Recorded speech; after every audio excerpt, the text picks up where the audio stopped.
Veja como nosso querido Akira Toriyama evoluiu disso para isso e como em vida marcou um legado para toda uma geração. Talvez você não saiba, mas o trabalho do mestre Akira começou a ser conhecido em 1978 com Wonder Island. Wonder Island apresentava uma linearidade peculiar e um pouco diferente com a que estávamos acostumados. Mas isso tem um motivo. Esse formato favorece muito a comicidade que era o forte da obra. Ao não dar expressões muito intensas nos quadrinhos, existe um foco maior da atenção não no movimento, mas sim nas facetas, caretas e gestualidades cômicas do personagem. Tanto que em alguns poucos momentos em que o Akira de fato quis deixar a linearidade de lado para entregar velocidade, tivemos quadros mais angulados e intensos, digamos assim. É bem interessante ver que no primeiro mangá serializado do Akira já tínhamos uma qualidade excelente no traçado, o que mostra que mesmo antes de ser mangaka, ele tinha experiência com ilustração. E de fato, Akira Toriyama completou sua educação na Escola de Design de Aichi, obtendo seu diploma em design gráfico em 1974. Seguindo sua formação acadêmica, ele ingressou no mundo profissional ao se juntar a uma agência de publicidade em Nagoya, exercendo funções como designer gráfico e criador de conteúdo na sua área.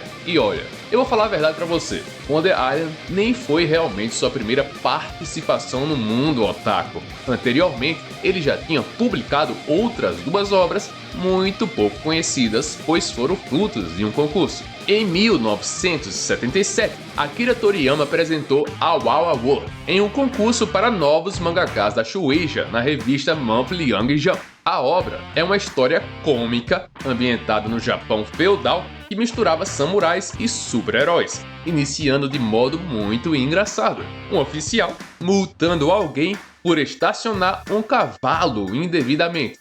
A narrativa segue com aparições inusitadas, incluindo um super-herói e uma garçonete vestida de coelhinha da Playboy, desencadeando eventos que acabam com um cego, Satou Hajime, juntando-se à trama para combater um monstro em outro planeta em busca da cura para a sua cegueira. Totalmente nonsense, mas incrível. A história destaca o talento de Toriyama para criar monstros e veículos exóticos, além do seu gosto por nomes e personagens com trocadilhos. Quem é fã sabe do que eu estou falando. O mangá tinha um traço um pouco mais espesso e proporções um pouco distintas daquelas que fomos acostumados a ver nas obras do Akira. Estas diferenças se estendem tanto na composição do rosto quanto na escolha da gestualidade ou closes.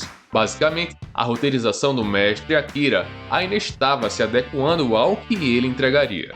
Mas o humor não, esse já veio pronto de fábrica. O humor era a chave do seu planejamento e storytelling da época. O compasso mais shounen e voltado à aventura foi algo que surgiu muito depois, e você acompanhará comigo este traço de evolução. Então segura firme. Apesar de não vencer o concurso, a Wawa World capturou a atenção da Shueisha e apesar de não ser publicada comercialmente logo de cara, posteriormente esteve em duas edições da Birdland Press, boletim do fã-clube oficial de Toriyama. E tivemos também algumas páginas que foram exibidas na exposição Akira Toriyama Exhibition nos anos 90. Além de a Wawa World, tivemos Mysterious Ranger. No concurso Monthly Young Jump Award de 1978, Akira Toriyama destacou-se com esse one-shot, uma paródia de Star Wars com senso de humor muito similar ao de Dr. Slump, atingindo a conquista dessa vez e alcançar a final. Publicada nas edições de outubro de 1982 e janeiro de 1983 de Birdland Press e na Weekly Shonen Jump de 1982 também, a obra narra crimes inusitados na ilha Keitou, incluindo o roubo de itens peculiares e a misteriosa ausência de chuva,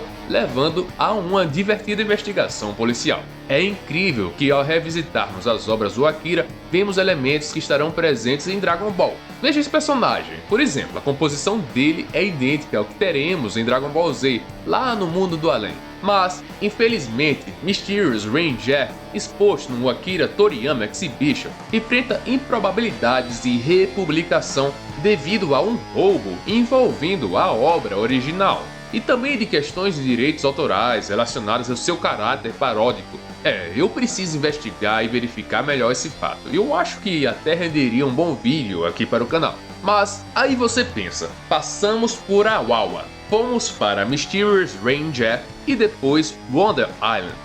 Agora chegaremos em Dr. Slump. Ainda não. Ainda temos mais uma ou duas obras antes de chegar no seu primeiro sucesso. Mas antes, deixa eu te falar. Wonder Island ganhou o seu segundo volume. Isso mesmo, em janeiro de 1979, tivemos a parte 2. E apesar de ainda não serem estouros na popularidade, o Akira ganhava mais e mais espaço, abrindo portas para que ele apresentasse outros trabalhos para as editoras no futuro. Em 20 de abril de 1979, tivemos Today's Highlight Island, uma obra bem frenética de Akira. A história, de novo, é repleta de humor e começa a entregar traços de admiração do Akira por Bruce Lee e as artes marciais. Isso é visível no traje e postura marcial de alguns personagens.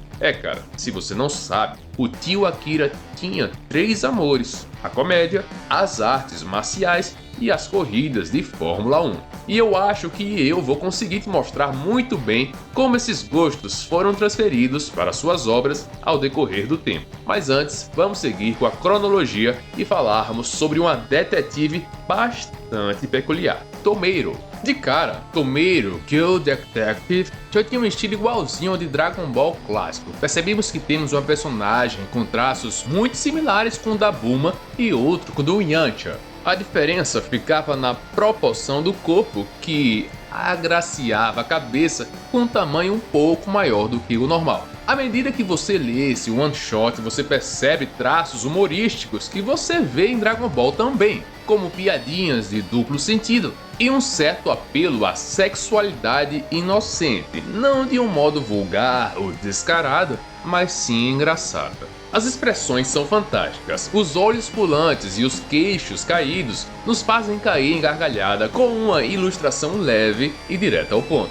Akira não usava métodos complexos, mas era muito bom em escolher a metáfora visual correta para cada situação. Como por exemplo, esse longo risco em zigue-zague para indicar a rápida movimentação da perna do personagem. Mas é finalmente em janeiro de 1980 que tivemos Dr. Slump na Weekly Shonen Jump. O traçado de Akira era limpo, assertivo, preciso e com um controle de preto invejável, tão bem preenchido quanto em um software moderno. Só que para conseguir esse resultado em uma metodologia tradicional, muito tempo tinha que ser dedicado. E a margem para erros eram menores, já que corrigir uma falha neste método era muito custoso. Em Dr. Slump, mangá que se passava na Vila Pinguim, local de convivência entre humanos, animais e outros objetos, temos um inventor que cria a primeira robô do mundo, Arale. Percebemos de fato que este estilo mais simples do Akira era uma escolha da sua preferência,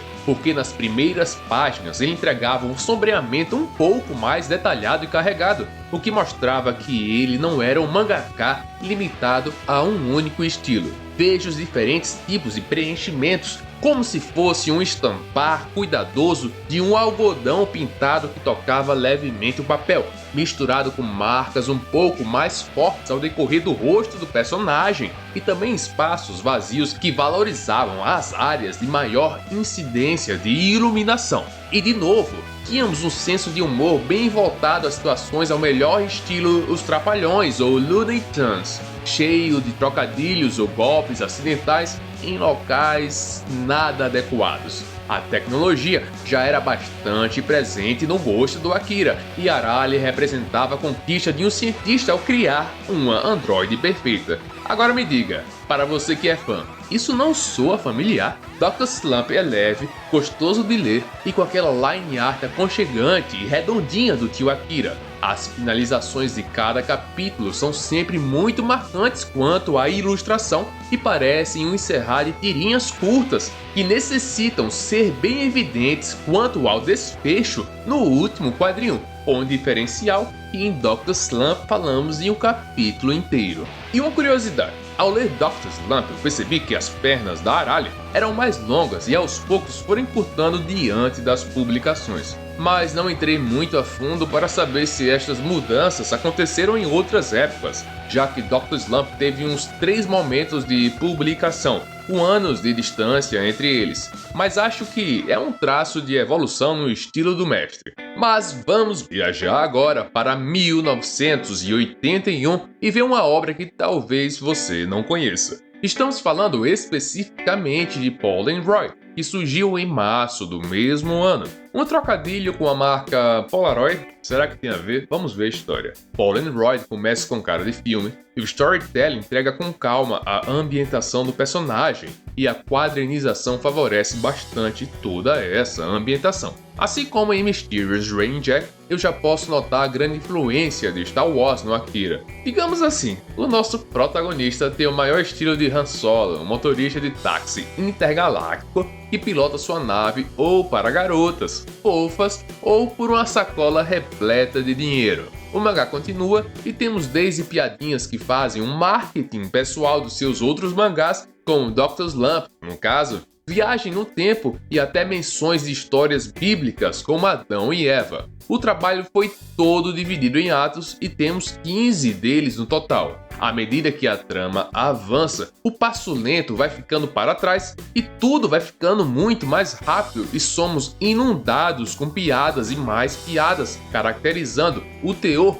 humorístico da obra. Paul and Roy tem um dos maiores apelos visuais do Akira. É simplesmente fantástico. A dedicação na entrega destas artes são de alguém que realmente se entregou positivamente. Então eu digo, não deixe de ler, cara, você vai gostar, vale a pena. Mas a gente não para por aí. Ainda no mesmo ano que estamos, em abril, Toriyama conquista algo que é um marco para um mangaka. Um dos seus mangás vira anime. Temos então a série televisiva de Dr. Slump, que ainda no mesmo ano ganhou um filme. O Akira mandou ver. Seguindo, quase no ano novo, quase em 1982, em dezembro de 81, Akira publica Escape.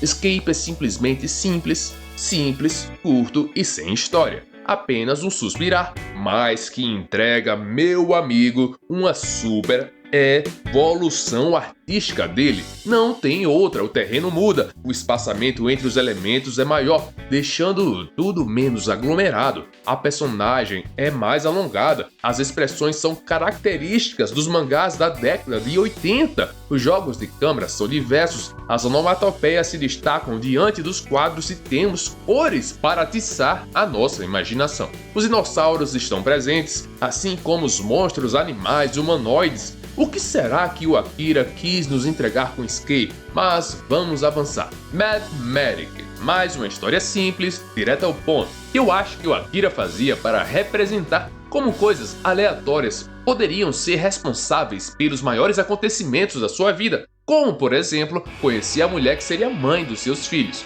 Com Mathematic de 1982, temos uma história inusitada que envolve um dragão congelado em um freezer gigante, uma guerreira e um beberrão que só estava ali em busca de cerveja. Temos criaturas fantásticas, o reaproveitamento de uniformes já conhecidos, o que me leva a crer que na cabeça do Akira tudo era meio interligado e que seus personagens compartilhavam um único universo. E eu diria que nesse quadrinho em específico, o Akira tinha um balanceamento mediano dos elementos e aglomerados de itens em cena, deixando tudo em um bom equilíbrio. Nada muito carregado, nada muito vazio. O estilo já estava bem consolidado e eu gostaria que você observasse uma tendência peculiar do Toriyama nesta fase, e que dava assinatura única aos seus desenhos, no mesmo tom de Dragon Ball clássico. Veja como esse dinossauro, mesmo no ar, apresentava uma postura curvada que aproximava seus pés das mãos, quase formando um casulo,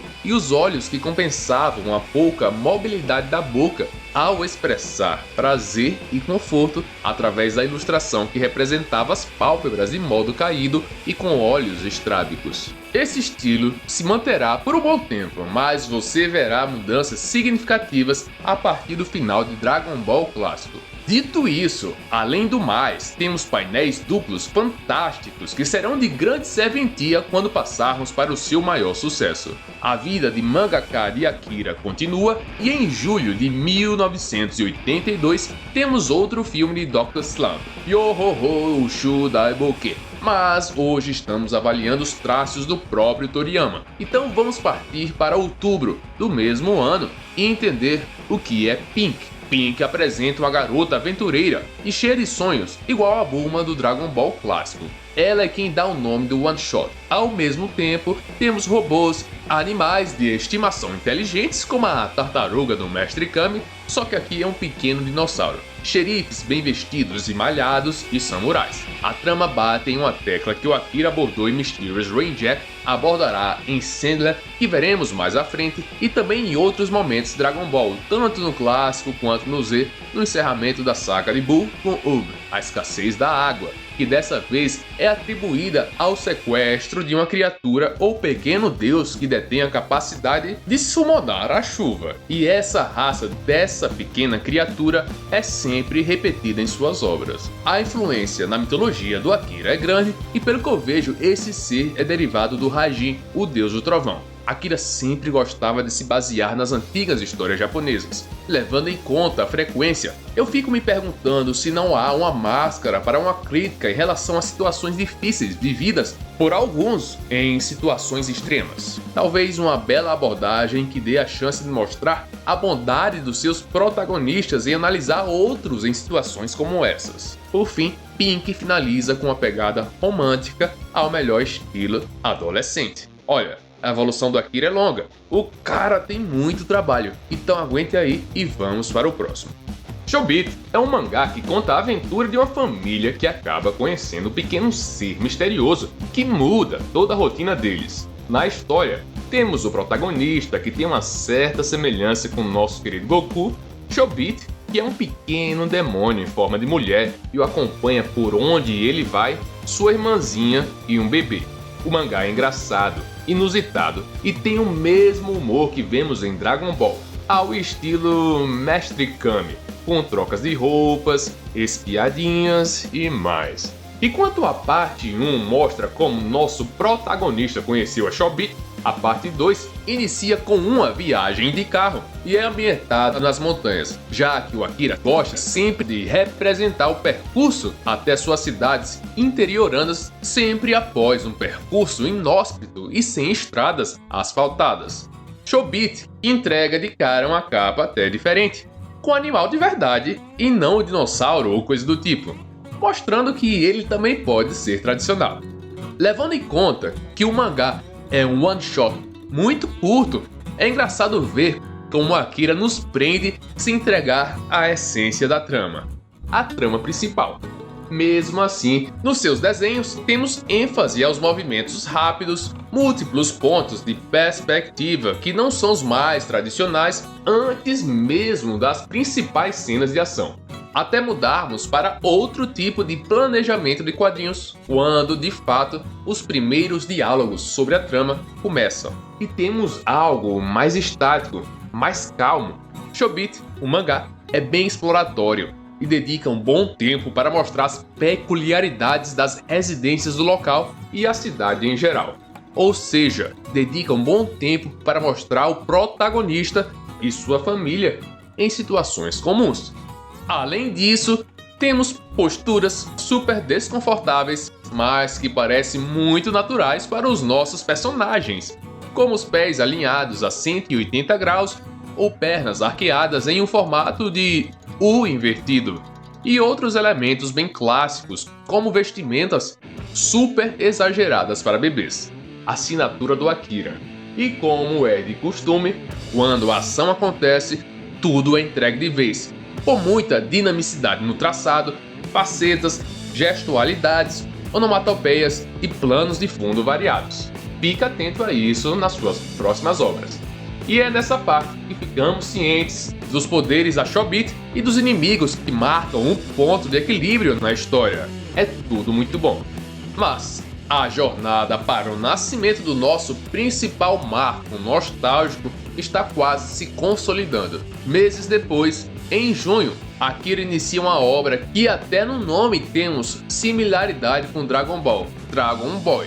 Dragon Boy entrega logo de cara o primo próximo do Shenlong, e um Goku e uma Tite de outra dimensão. Porque parece muito, né? Mas veja que tanto as proporções do corpo, quanto as expressões dos olhos e o preenchimento do preto no design do cabelo já são idênticos àquelas características que serão entregues para nós em Dragon Ball. Eu quero que você preste atenção a esta sequência de ação. Os movimentos, os golpes, o cair do personagem ao chão com o cabelo esvoaçado ao se mover no vento. Todos esses frames serão reaproveitados em Dragon Ball. Eu diria que Dragon Ball foi uma espécie de piloto. Temos o mestre, a nuvem voadora, a inocência do personagem que não conhecia o que era uma menina, as esferas do dragão e o próprio dragão. O que faltou ali foi Akira decidir quais eram os ingredientes finais da receita perfeita. Por exemplo, o Gokuzinho ali não tinha cauda de macaco e sim asas de dragão. A princesa não tinha um objetivo tão fútil quanto o da Bulma. Logo faltou um quê de loucura para deixar a obra perfeita.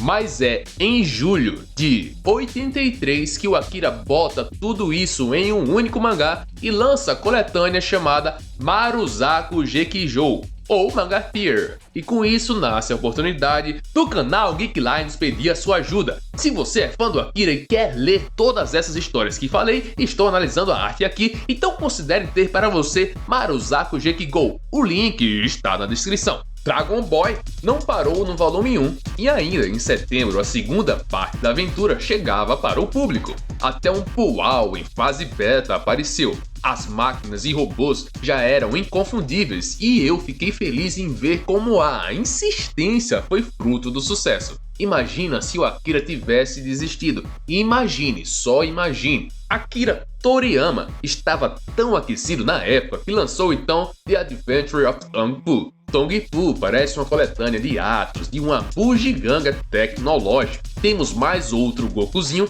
só que dessa vez um viajante intergaláctico dentro da sua nave extremamente peculiar. Eu diria que o que ganhamos nesse mangá foi a diversidade de ilustrações devido à exploração de ambientes novos. A ambientação sugere testes do Akira que futuramente foram reaproveitados em Namekusei, mas calma que não é exatamente a mesma coisa. Acontece que ele elaborava um conjunto de itens da flora e fauna ao representar um lugar novo de um modo muito pensado. Neste mangá, o planeta que Tongpu chega para explorar é tropical e com inúmeras ilhas. Vemos cuidados especiais até na representação das nuvens, que sugerem uma climatização um pouco diferente e específica. Além do mais, o Akira mandou ver na composição dos fragmentos da nave caída, trabalhando no excesso com harmonia. E como sempre, mulheres nuas sempre faziam parte das suas histórias, sempre atrelado à surpresa do personagem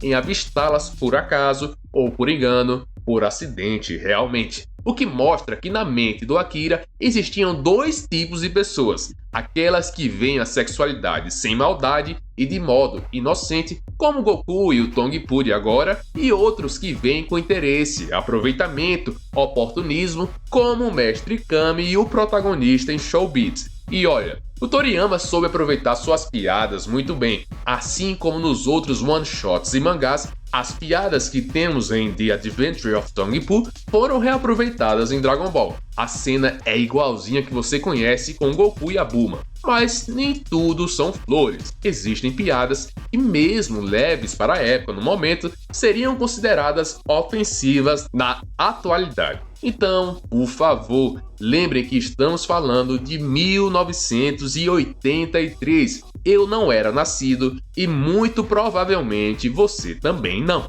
Em 84, Dr. Slump chega ao fim. E aí, todos esses experimentos se juntam em um único lugar e temos Dragon Ball, que foi lançado em novembro. Quando Dragon Ball nasceu, toda a identidade visual do Akira estava criada e lapidada. Como vocês viram, não somente a arte, mas o modo de transmitir com a arte foi sendo elaborada à medida que o Akira publicava mais e mais mangás. Os traços finos, bem alocados, uma anatomia um pouco mais encurtada, com personagens com proporções menores no corpo e ligeiramente maiores na cabeça, linhas sempre arredondadas que somente se tornariam expressivas lá para o Z, um carisma sem igual no seu protagonista, uma assertividade ímpar em achar aquele elemento que faltava. Nos seus testes, já havia imaginado um protagonista como um ciborgue, um meio humano e um meio dragão, como um simples humano habilidoso, mas finalmente ele chegou em um meio termo ideal.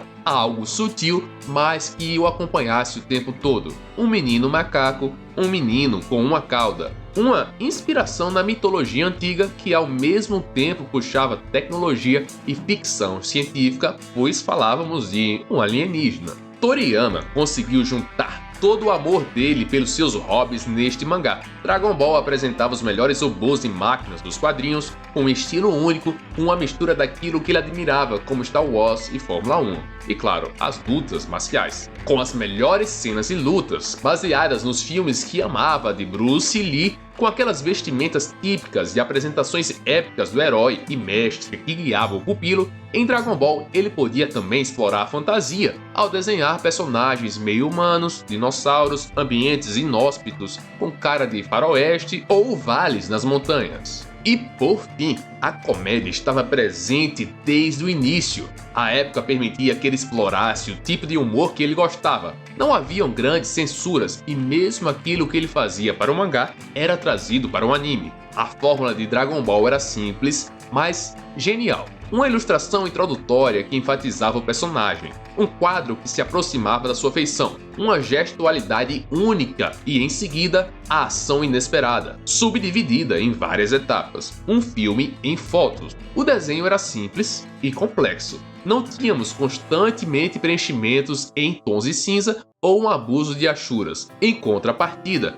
as onomatopeias certas e as metáforas visuais corretas eram aplicadas no tempo certo. O cenário não era deixado de lado. O equilíbrio existia. Tínhamos tanto o ambiente externo quanto o interno representados com riquezas de detalhes, mas sem aglomeração desnecessária. Os rostos de cada personagem não eram aleatórios e com muito mais do que um model sheet criado para cada um, tínhamos várias e várias páginas com semblantes semelhantes que foram desenvolvidos ao decorrer do tempo para chegar em um ponto ideal. O Akira foi genial em encontrar algo que fosse fácil de desenhar e igualmente incrível em impressionar. E por fim, a cinemática que ele entregava, os takes e enfoques eram dignos de quem tinha o conhecimento não só prático, mas também teórico devido à sua formação, devido ao conhecimento que tinha sobre ilustração. Com a evolução de Dragon Ball, os traços foram ficando mais adultos, ou melhor dizendo,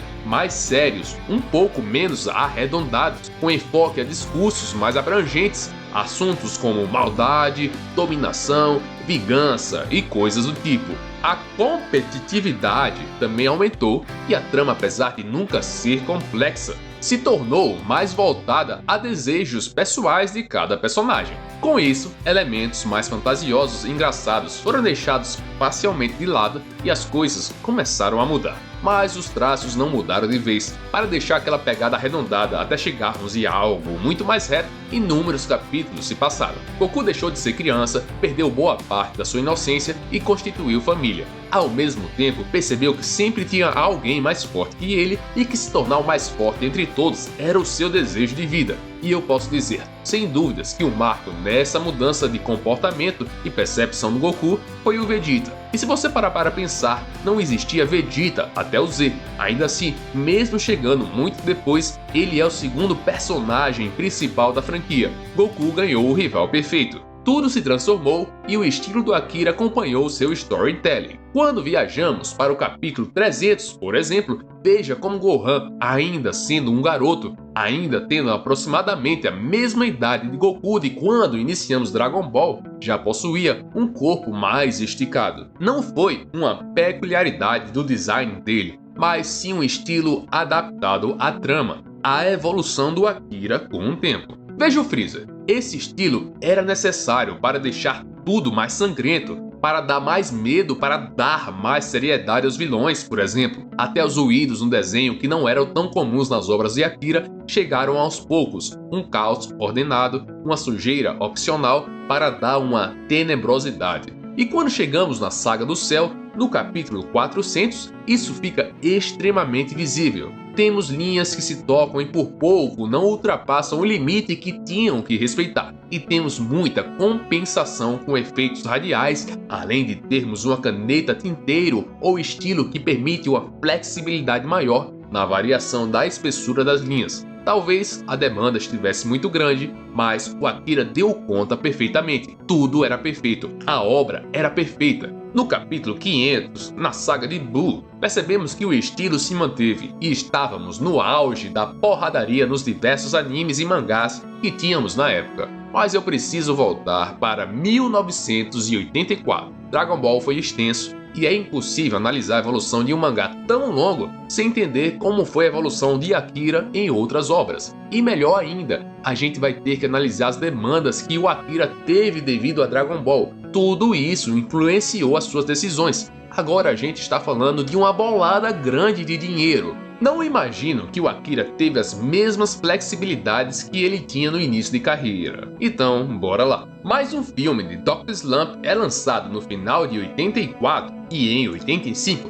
temos algo bem diferente, e é algo que não era do meu conhecimento, mas eu vou trazer aqui para o canal, talvez com o nome de Como Aprender a Ser Mangaka com as Dicas do Mestre Akira. Tá, eu vou te explicar do que eu estou falando. Akira Toriyama's Framing Manga Lab, ou o Laboratório de Mangá Desajeitado de Akira Toriyama. Criado por Akira Toriyama e Akira Sakuma, é um guia publicado entre 1982 e 1984 na revista Press Jump da Shueisha, compilado posteriormente em um volume único em 1985, com direito de um remake por, segurem um pouco, Yuzuki Murata de 2008 a 2010. Este manual oferece conselhos práticos e técnicas para aspirantes a mangakas, abrangendo desde o desenho e a arte final até a construção de personagens e narrativas. Tudo isso com o típico humor de Toriyama. Aqui o Akira destaca a importância de desenhar regularmente,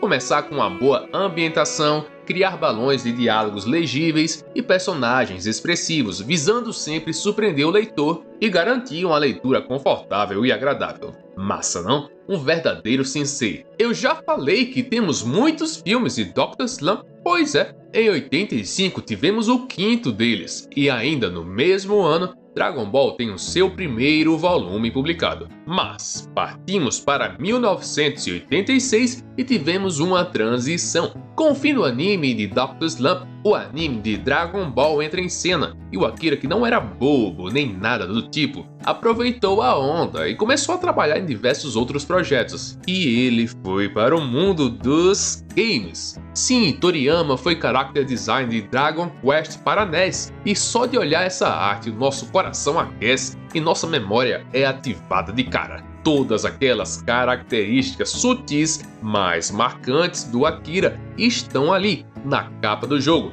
dando valor a mais a esse sucesso do mundo gamer. Mas ainda no mesmo ano, outro one-shot surge, Mr. Ho. Mr. Ho pela data estreou depois do Yanchi entrar em cena em Dragon Ball, mas eu não tenho certeza. Mas por que eu digo isso? Uma temática que fala de um ex-soldado que lutou para uma certa guerra, o protagonista é basicamente o Yancha. Ele, que é um homem do norte, estava a turismo com seu veículo visitando o sul, e acaba colidindo e ficando por uma cidade próxima, que aparentemente é controlada por um exército do melhor tipo Red Ribbon. Será que o Akira usava seus one-shots para teste de aceitação antes de introduzir uma nova saga em Dragon Ball? Bem, nesse momento não temos mudanças no traçado do Akira em relação ao que temos em Dragon Ball clássico. Tanto a linha quanto o planejamento são os mesmos. Dragon Ball segue o sucesso do seu mangá irmão, Dr. Slump, e acaba caindo cada vez mais no gosto popular. Com o advento dos videogames, ganha também um jogo para NES, Dragon Ball Cheron no Naso, além de um filme,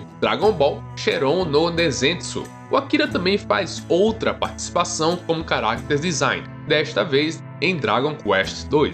Mas vamos agora para Lady Red, outro one-shot em 1987, com a maior cara de cartoon de comédia, inclusive com a leitura da esquerda para a direita no modelo americano, uma estilização bem moderna e uma quadrinização bem simplista. Temos uma mensageira da justiça com proporções corporais mais reduzidas, em contrapartida com o mesmo rostinho dos personagens do Akira. Já os outros personagens têm uma aparência bem diversificada e fica até difícil dizer que é do Akira. Aqui, ele deu uma pegada bem mais forte na mudança do estilo. Assim, você vê elementos dele ainda, como ali naquele cartaz de procurado daquele homem, que me lembra muito o inimigo que Goku teve, que foi inspirado no Frankenstein e apareceu lá no Dragon Ball clássico. Agora preste atenção, Lady Red faz piadas e menções bem polêmicas, então se você não consegue separar o fictício do real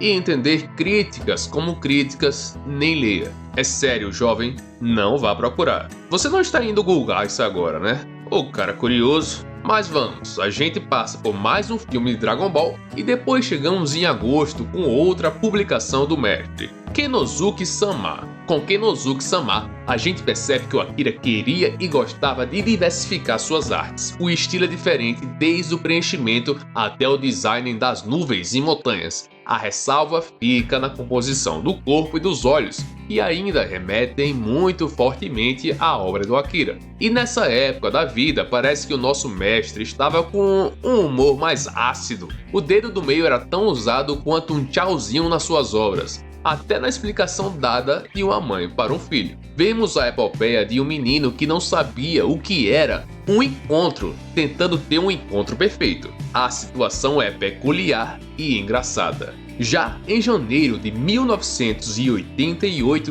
temos Son Shaw e continuamos com a aula de quadrinização e planejamento dos quadrinhos. Tudo muito limpo e direto ao ponto. Inclusive, replicar com fins de aprendizado esta obra lhe trará muita experiência de posicionamento. A obra é cheia de linhas de velocidade que preenchem o fundo, e nela temos um prefeito em uma perseguição frenética a um criminoso que ele nem sabia que era criminoso, mas que, por uma incrível coincidência cômica, acabou sendo detido pelo prefeito patrulheiro da cidade. Ainda em 88, Akira continuava com seu trabalho em Dragon Quest. Foi design das marionetes dos personagens de um programa infantil de televisão, Hiraki Ponkiki, teve mais um filme de Dragon Ball, outro game da franquia e produziu um filme junto com outras pessoas que foi sucesso em vários países. Kozuki-sama Akimaru-sama The Dragon of Pompei Island, um ano e tanto para o tio Akira. Mas neste ano tivemos também Mamejiro. A partir daí, eu finalmente me convenci que cada vez mais um personagem de Dragon Ball ia servir de modelo para um outro em algum one-shot. O Akira estava econômico, não? O Kuririn cabeludo de apenas 6 anos protagonizou essa história, a trajetória de um menino que queria ser delinquente e acabou se tornando um herói. A história é marcada por mostrar uma boa luta, humor e alguns automóveis que acho que o Akira sempre tentava encaixar aqui e ali. Quando cruzamos para 1989, em fevereiro, temos mais uma publicação, Clear Skies Karamaro. Se tem uma coisa que eu percebi ao analisar esses one-shots é que o Akira diversifica bastante os tipos de nuvens que ele aplica em cada paisagem. Em cada cenário das suas obras, ele não tem um estilo único e sim variado. Em Karamaro, em especial, notei que as variações de espessura nas linhas dos cenários eram menores, causando então essa impressão de que tudo era mais evidente aos nossos olhos. Veja como essas árvores se projetam bem,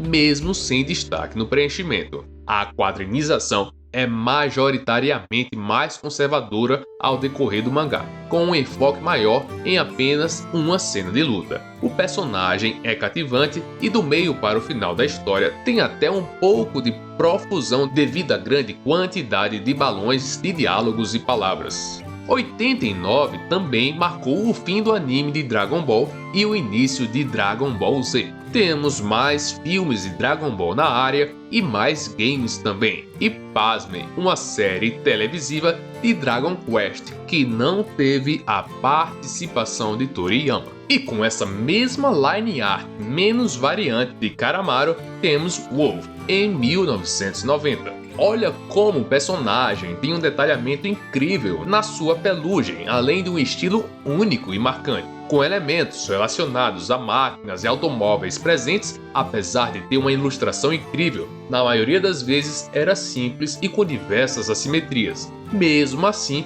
extremamente criativo. Neste mesmo ano, o Akira lançou um artbook dele somente com ilustrações. São sensacionais e é um livro que eu desejo ter na minha coleção. The World. Temos mais um game de Dragon Quest, mais 2 filmes de Dragon Ball Z, o livro The World Special, que também é um dos objetos dos meus sonhos, o fim do anime de Dragon Quest, inacabado, sem cobrir toda a história do mangá, um especial de Dragon Ball Z e, finalmente, a publicação de Cashman. O que é o Cashman, eu não sei, mas eu só sei que é aí que as primeiras dancinhas estilizadas começam a ser testadas. Um mangá com um preenchimento mais pesado, com diversas nuances de cinza, substituindo o tradicional contraste entre o preto e o branco. Cashman brinca com jogos de sombras e nos apresenta um personagem atípico, mas com muitas semelhanças aos aliens de Dragon Ball Z. Mas, na verdade, era apenas um traje ao melhor estilo Saiyaman. Mas o que importa é que a temática espacial e os seus seres foram bem explorados. Como eu disse, eu creio que o Akira sempre fez os seus one-shots laboratórios para o que seria lançado em Dragon Ball. E após o lançamento da segunda série de Dragon Quest, temos também o segundo e o terceiro capítulo de Cashman, sempre seguindo as tendências de Dragon Ball. No mesmo ano, o quinto filme de Dragon Ball Z e o lançamento de mais um jogo. Já quando partimos para 1992, temos mais 5 jogos lançados das obras de Akira, para você ver como a indústria dos games estava aquecida, além de mais 2 filmes de Dragon Ball Z e finalmente o lançamento do mangá Dub and Peter. A estilização de Dub and Peter, para mim, era muito parecida com a que Hollywood promovia na época. Estamos falando de 92 e um pouco antes, no período de 85 até 90, eram lançados filmes da franquia De Volta ao Futuro, por exemplo. E essa roupa do personagem, toda estilosa, me lembra muito a do protagonista McFly.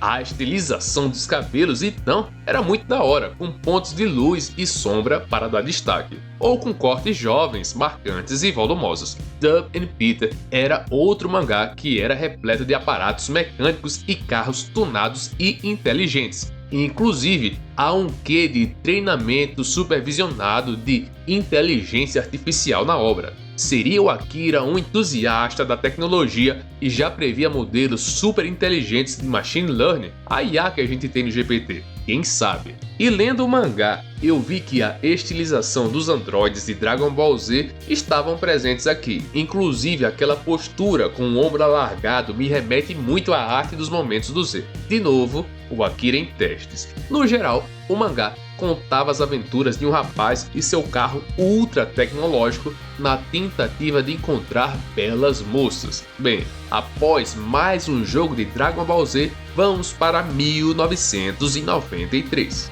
Em 93, temos especiais, o retorno de Dr. Slump com alguns volumes, a estreia de mais um filme, mais uma edição do incrível livro de ilustrações do Akira, alguns jogos, uma exposição de arte sobre o Akira Toriyama e, finalmente, Go Go Eggman. Com uma boa mistura entre o simples e o detalhado, logo de cara vemos uma arte mesclada entre um estilo caricato e um sombreamento meticuloso, principalmente na camisa, mas que acontece também em outras partes da ilustração. Dessa vez, temos um personagem muito similar ao nosso querido Trunks. Akme é um demônio e essa história fala sobre a sua vida e rotina na sua família. E eu tenho quase certeza que o pai dele é inspirado no Freddie Mercury. Bate com a época. A história conta de um modo muito humorado a evolução dos costumes de nós humanos ao decorrer das décadas e do tempo em geral. O choque é grande para Akme, pois ele esteve dormindo por 50 anos.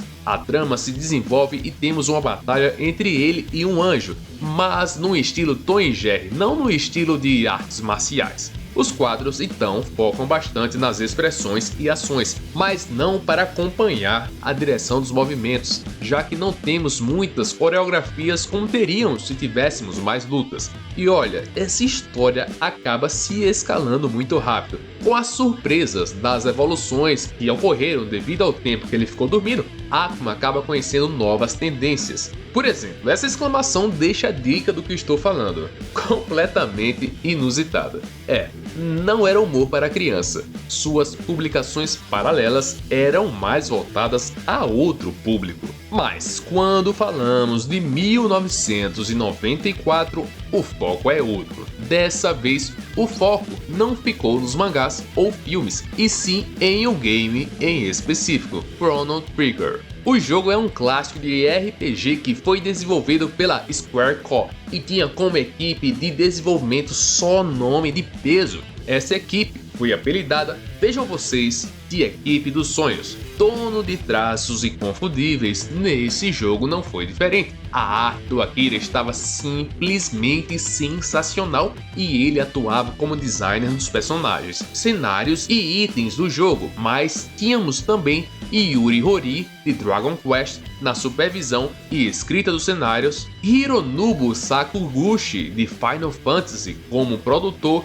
Kazuhiko Aoki também da série Final Fantasy como designer, e Nobuo Uematsu, mais um que trabalhou em Final Fantasy, dessa vez como músico. O ano foi marcado por diversos outros lançamentos de games e filmes, inclusive o game de Go-Go Akme para SNES. Já 1995 começa com um filme, mas é marcado realmente com o fim de Dragon Ball. Neste ano, tivemos mais diversos lançamentos de games e ainda mais filmes. É difícil agora listar tudo, já que a febre mundial e comercial chamada Dragon Ball estava incontrolável. Mas aí chegamos em 1996, um momento que divide opiniões entre muitos. Tivemos a estreia de Dragon Ball GT. Dragon Ball GT não teve mangá e foi direto lançado na televisão, mas sem ser canônico, sem ter a cabeça do Akira,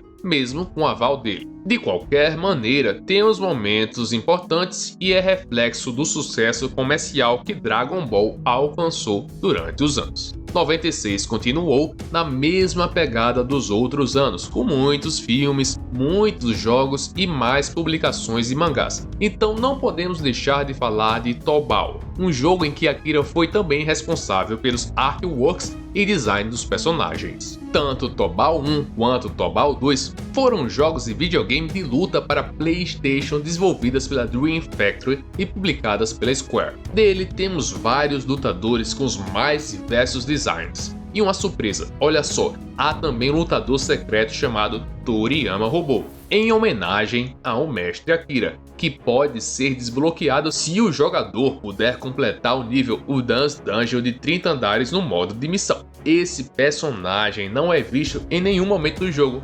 exceto no final da masmorra. Outro ponto importante no mesmo ano foi a publicação de Tokimesha, mais um mangá com aqueles traços mais uniformes, sem tantas nuances e com aquela quadrinização mais simples. Uma jovem viaja no tempo e acaba em encontro com um garoto das cavernas. Temos dinossauros, perseguição e tecnologia. A obra mostra que o diferencial de Akira sempre foi como ele consegue nos entreter com seu storytelling e storyboard sem elaborar grandes tramas filosóficas ou diálogos complexos. Viajamos agora no tempo de volta para 1997. Mais games são lançados, mais especiais de TV estreiam, O último episódio de Dragon Ball GT vai ao ar e é lançado até um guia sobre o anime. Mas e aí, será que as coisas acabaram? Ainda não. Toriyama publica Alien X Peak, a primeira obra após Dragon Ball. O mangá é divertido, com alguns palavrões, algumas insinuações e com um planejamento voltado para cenas. Não temos foco de ação ou coisa do tipo. As ilustrações são simplificadas e o Akira só aproveitou um momento para contar uma história curiosa. A de um extraterrestre de elite que estava ali para conquistar a Terra, mas acaba caindo da sua nave e a perdendo, ficando à deriva no planeta, sem grana, tendo que trabalhar e aprendendo os costumes da Terra. Quebrado, sem dinheiro e falido, ele precisa de gasolina e acaba encontrando um trampo. Com personagens até diferentes dos que eram entregues em Dragon Ball Z, mas com a mesma pegada de Akira, a trama se desenrola bem. E ainda, sem entender nada de nada, o nosso protagonista, o ET perdido, continua confundindo tudo, o que deixa a situação sempre engraçada. Mesmo quando temos ação, o foco sempre fica na comédia. Acho que o Akira quis diversificar depois de tanta porradaria. A trama é boa, o mangá é engraçado. Lá pro final temos umas cenas de luta mais ao estilo Dragon Ball e é ótimo para ler quando você tá ali naquele dia perdido, sem nada para fazer. Mesmo assim é uma obra boa com a assinatura do Akira. Outro mangá do mesmo ano foi Bubu. Majimura no Bubu tem 46 páginas que exploram o cotidiano único e encantador de Bubu, um Majin brincalhão na Vila Majin, apresentando uma trama que mistura elementos cômicos com as características fantasiosas de Toriyama. O Akira criou esse mangá de uma vez, algo raro segundo ele, mas disse que a experiência seria profundamente satisfatória para os fãs. Bubu tem traços muito mais infantis e mais arredondados, até mais do que Dragon Ball clássico, quando falamos das características dos seus protagonistas. A narrativa e os personagens de Majimura no Bubu nos lembram Majin Buu, principalmente Bubu, não apenas em aparência, mas também em poderes, aumentando o charme da história com essa familiaridade. Partindo para 1998, tivemos outro capítulo de Cashman e tivemos Kawa, que foi influenciado por Bubu. Kawa, que está aqui para nós, toda colorida, tem a maior cara de quadrinho infantil, com linhas simples e espessas, sem variações na espessura. A obra conta a história de Pai Fu, que é um vampirinho que habita uma cidade pequena povoada por monstros, dinossauros e mortos-vivos. Ele busca a solução para uma epidemia de gripe que se instala na cidade. E para encontrar a cura desta doença, ele parte em busca da bruxa da montanha, acompanhado por mais 2 monstros e um lutador de sumô. Os desenhos não são detalhados e as proporções são ainda menos realistas, principalmente porque a obra é recheada desses animais e seres diferentes e estranhos. Inclusive, nem as bordas dos quadrinhos são regulares, e eu posso dizer que essa é a obra que menos tem o estilo tradicional do Akira, mas ele ainda está lá, só que muito mais sutilmente. Em 1999, próximo da virada do século, ele nos entrega Kajika e Mahi Mahi de Lungfish. Começando com Kajika, temos uma história bem interessante. Ele é um garoto raposa que é assim porque foi amaldiçoado por matar uma raposa cruelmente quando era uma criança. Agora deve salvar 1000 vidas para voltar à sua forma humana. O mangá nos dá 12 capítulos e apresenta uma arte muito bem equilibrada, com direito a ilustrações mais pesadas nas primeiras páginas do primeiro capítulo. Os traços já têm aquela característica mais atual do Akira, com linhas um pouco menos detalhadas. Perceba, por exemplo, nas linhas de apoio que intensificam um efeito de pular, como temos uma única espessura de calibre mediano no percurso todo. Mesmo assim, o Akira mescla o efeito de percurso com o efeito de impacto de queda muito bem, e aqueles elementos com a sombra projetada do personagem e as achuras de preenchimento das folhas das árvores são de bom grado. A trama tem um apelo visual excelente ao trazer de novo um protagonista com características únicas, nesse caso a cauda de raposa e o fantasma da raposa que o acompanha. Os quadros de luta são precisos e temos uma ilustração voltada à ação e dinamicidade. Já quando falamos de Marie Marie de Langefish, a outra obra que foi lançada no mesmo ano, estamos falando de uma obra que eu considero muito fora da curva, no sentido de ser algo inesperado, totalmente diferente daqueles mangás voltados à luta e aventura. Uma ficção que é baseada na forma de vida dos peixes pulmonados. Isso mesmo que você ouviu. Esse one shot tem uma line art com linhas completamente grossas e voltadas para mensagem e comicidade informativa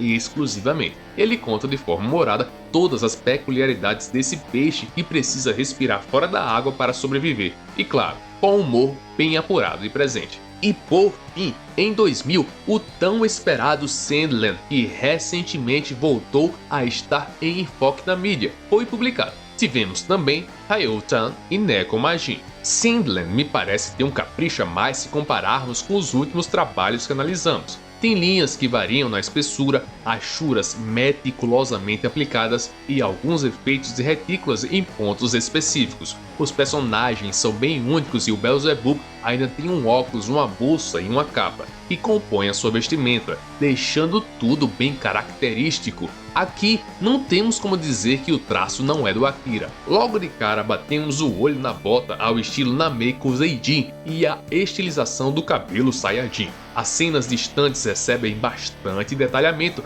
não temos quadros desbotados e sem preenchimento dos elementos. Os momentos de luta são encobertos por efeitos de tiro, movimentação, rajadas de vento, explosões e mais. Os animais que acompanham o protagonista são um show à parte, sem dúvidas, quando falamos de ilustração, um dos melhores trabalhos do Toriyama. Isso fica claro tanto na composição dos cenários e na gestualidade que os personagens incorporam, quanto nas suas personalidades. Em alguns momentos temos muitos diálogos e diversas explicações, mas o que mais marca a obra são os seres tão fantásticos quanto Shenlong em suas aventuras. Já Hayotan é completamente oposto a Sandland. Aqui o Akira usa o estilo alternativo dele. Para falar a verdade, são poucos elementos que me remetem ao seu estilo clássico, somente os automóveis me entregam isso, mas eu só pude perceber porque eu já sabia que era uma obra do Akira. Eu não sei exatamente se ele desenha no digital nesta obra, eu acho que não,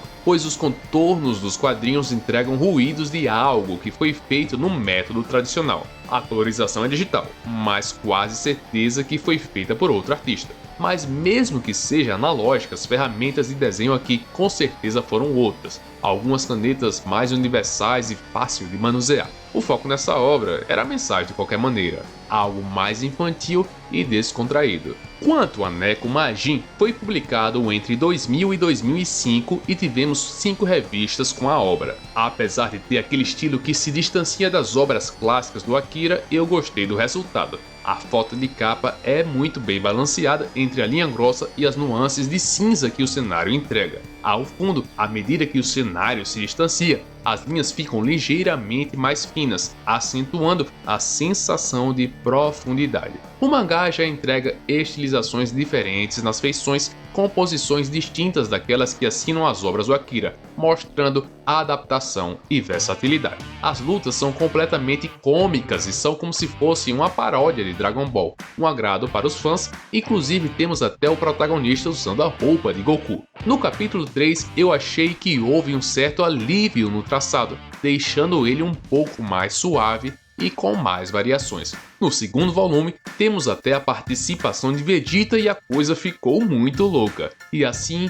alguns outros personagens famosos vão aparecendo. Eu não entrei muito na história, pois elas são bem variadas e não tem uma trama centrada em uma narrativa, está ali para sua diversão somente. Em 2006 é publicada a obra Dragon Ball vs Hoshikami, uma colaboração entre dois artistas, Toriyama e Osamu Akimoto. Além disso, tivemos a participação de Akira em Blue Dragon do Xbox. Dragon Ball vs Hoshikami ficou bem doido e é voltado realmente ao humor. uma parceria entre amigos artistas para entreter o público. Já Blue Dragon, criado pela Microsoft Game Studios e desenvolvido para o Xbox 360, promoveu mais um encontro de mestres, com Akira Toriyama no design de personagens, Hironobu Sakaguchi, que é criador da franquia Final Fantasy, e o compositor Nobuo Uematsu. E ainda no mesmo ano tivemos um grande especial com o Oda e o Toriyama atuando em uma única revista, com o intuito de agradar os fãs. Cross Epic. Essa obra bem famosa nos entrega o melhor do Akira e do Oda em um só lugar. É fantástico ver a mescla de estilos nos painéis e ilustrações. Em 2007, o Akira nos entregou Dr. Mashirito Abali-san, um spin-off de Dr. Slump. E em 2008, em parceria com Masakazu Katsura, tivemos Sashi Shangu. E eu não tenho certeza, mas eu acho que a maior parte ou toda a arte fica por conta de Katsura. Mas de cara digo que os ETs, os prédios e as naves são designs de Akira, tem um dedinho dele ali. A história conta a aventura de uma colegial que ajudava indivíduos de uma raça alienígena que você já viu lá na Patrulha Galáctica, que estavam recrutando artistas marciais para derrotar um trio de criminosos do espaço que estava atacando seu mundo. Em 2009, Biosphere 2030, ou Delicious Island Mrs. You, foi publicada. E sobre essa obra eu preciso te falar uma coisa, eu preciso dividir a explicação em dois pontos. Primeiro, quero dizer que ela tem aquele estilo mais simples que insisto em falar aqui, que começou depois do fim de Dragon Ball e que o Akira adotou, e segundo, é que é uma obra destinada para crianças, logo, isso faz todo sentido. Talvez muitas daquelas obras que a gente analisou também aqui tenham sido por aquela estilização infantil, como eu disse antes. Delicious Island Yu-sama é um mangá de 24 páginas feito para ajudar no entendimento dos problemas ambientais e na conservação da natureza. Pense em 2030. Quando solicitaram que ele fizesse esse trabalho, requisitaram apenas um panfleto com algumas imagens e ele acabou fazendo um mangá inteiro. Mesmo sendo infantil, temos imagens épicas e caracterização de personagens emblemáticas. É incrível como os mangakas continuam produzindo mesmo com o avançar da idade. Parece que o vapor deles nunca acaba. Com isso, a sequência de mangás de Akira continuava, normalmente um por ano. Mas, em 2010, tivemos Jiya e Kitoki. Jiya foi escrito por Toriyama e tem a arte de Masakazu Katsura como em Sashi Shangu. Os traços são belos e a abordagem é legal. Temos um desenvolvimento gradual adequado, com traços de humor bem conhecidos daquele ser ou pessoa que não conhece os costumes de certo lugar, no caso do planeta, como já vimos em outro one-shot dele, e Jiya constrói um bom relacionamento com um público repleto de comédia. Ele é outro patrulheiro galáctico que busca planetas promissores para concluir seu repórter. Os seus poderes são interessantes e a trama até que te prende bastante. De novo, muito humor de duplo sentido ou até sem duplo sentido mesmo, direto ao ponto, com muita nudez e atos que não são destinados ao público de menor. Se você é de menor, cai fora. Mas quando mudamos de mangá e falamos de Kintoki, obviamente esse desenho é digital. E eu li que ele tinha dito que teria desistido de fazer mangás muito antes se não fosse pelo método digital. No caso dele, que era perito do método tradicional e tinha mãos habilidosas que foram treinadas desde o seu início de carreira como designer gráfico, ficou muito evidente a mudança. Nos outros mangás eu disse que tinha dúvidas e preferia não afirmar nada com certeza, até porque de um capítulo para o outro tínhamos ligeiras flutuações no estilo da linha. Aqui não, a linha é grossa e marcante, provavelmente com um ligeiro arredondamento automático feito pelo software. Desenhar no digital é muito mais prático e rápido, infelizmente. Não tem jeito, o custo-benefício é maior, mas para mim, o trabalho do Akira no método tradicional é 1000 vezes melhor. Aí, claro, essas são observações minhas e eu posso estar errado quanto ao método. Fiquem à vontade para me corrigir, eu não sou perito. Com Kintoki, eu tenho a impressão que o Akira adotou de uma vez por todas o estilo skinny ou magro no design do corpo dos seus personagens, sem delineamento da musculatura do corpo. Em contrapartida, os monstros que ele projeta continuam com a mesma qualidade do início da sua carreira. Na história ambientada nestas planícies desérticas, temos um caçador que procura os últimos recursos para tentar evitar a extinção completa da sua raça. Em 2013, o Jaco, que seria conhecido nosso, apareceu em um one-shot, Giga Patrol Jaco. O mangá conta a história do Jaco, que é muito presente em Dragon Ball Super. No mangá, o traçado do Akira está no mesmo estilo que você viu em Kitoki,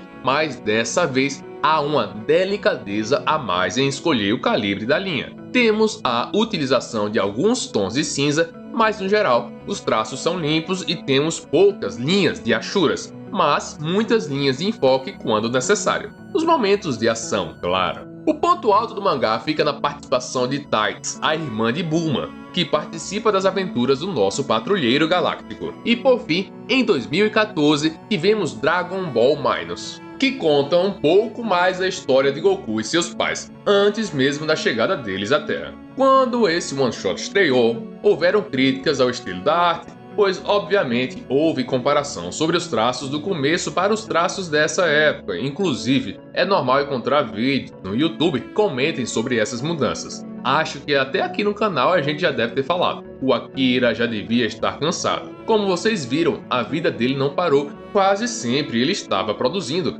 algum one-shot.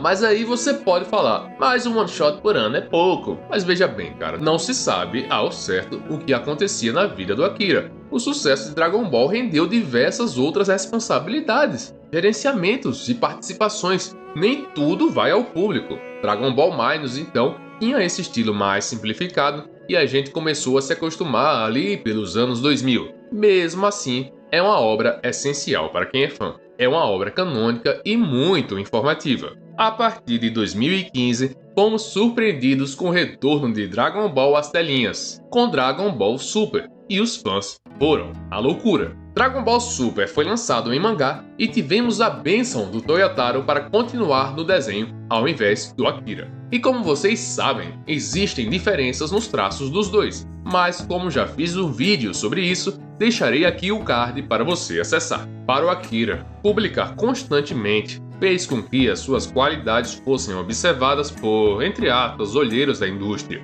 que percebiam que ali havia um mangaka promissor. O seu estilo foi evoluindo e sua assinatura artística foi criada. A consistência do Toriyama foi algo marcante e me mostra que insistir em características que definem a marca, sem ser extremamente flexível e adaptativo a cada história, é algo positivo. Afinal de contas, quando você produz as suas obras, a identidade visual é muito importante. E com essa consistência, ele foi recompensado e sua obra de maior sucesso virou febre mundial e continua até hoje. Quanto ao seu estilo, você pode me dizer o que quiser, mas ao meu ver, a preferência do Akira sempre foi o humor. Em Dragon Ball, por exemplo, ele gostava de atribuir significado às coisas de uma maneira muito leve, como ao escolher protagonistas extremamente puros de coração para serem os melhores guerreiros do universo. E isso tudo sem focar em discursos longos e filosóficos, era simples e efetivo. E olha, agora eu vou dar minha opinião geral sobre a abordagem das editoras ao profissional incrível que era o Akira. Abra o coração para a crítica que eu vou fazer agora, e não é direcionada diretamente ao Akira.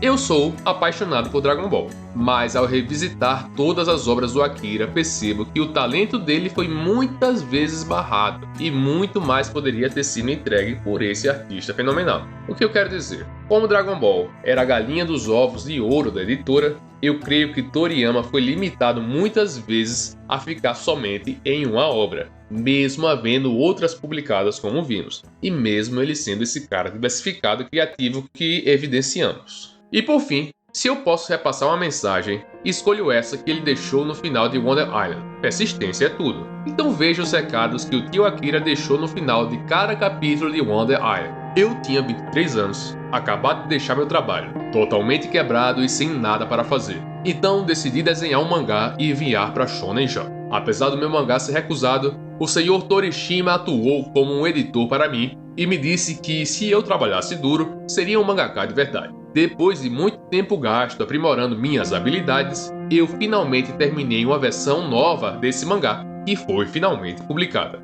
Fiquei bem feliz, mas o mangá foi uma falha, no sentido que foi o último em vendas. O segundo capítulo de Wonder Island também não foi bem, e eu queria parar de desenhar depois de ter recebido os primeiros pagamentos. Durante o ano seguinte, eu desenhei aproximadamente 500 páginas que foram todas recusadas, com exceção de Spot Island, que foi publicada. Porém, a reação do público foi morna, razoável, mediana. E com esse ano sombrio, eu aprendi muito e me ensinei a não desistir. Um dia, o Sr. Torishima me pediu para fazer uma história sobre uma heroína, menina, e eu aceitei contra a minha vontade. Foi aí que surgiu Tomeiro, a detetive, que teve um pequeno sucesso. Depois disso, desenhei outro mangá, Dr. Slump. Foi daí onde tudo começou. E se você quer apoiar o canal, em breve lançarei no Clube dos Membros a análise de Super Sense. Essa obra é a mais rara de Akira Toriyama, sequer sendo publicada em qualquer revista. A obra foi fruto da colaboração entre a Honda, a Bird Studio e o Akira. Gostaram do conteúdo? Não deixe de seguir o canal e dar o like.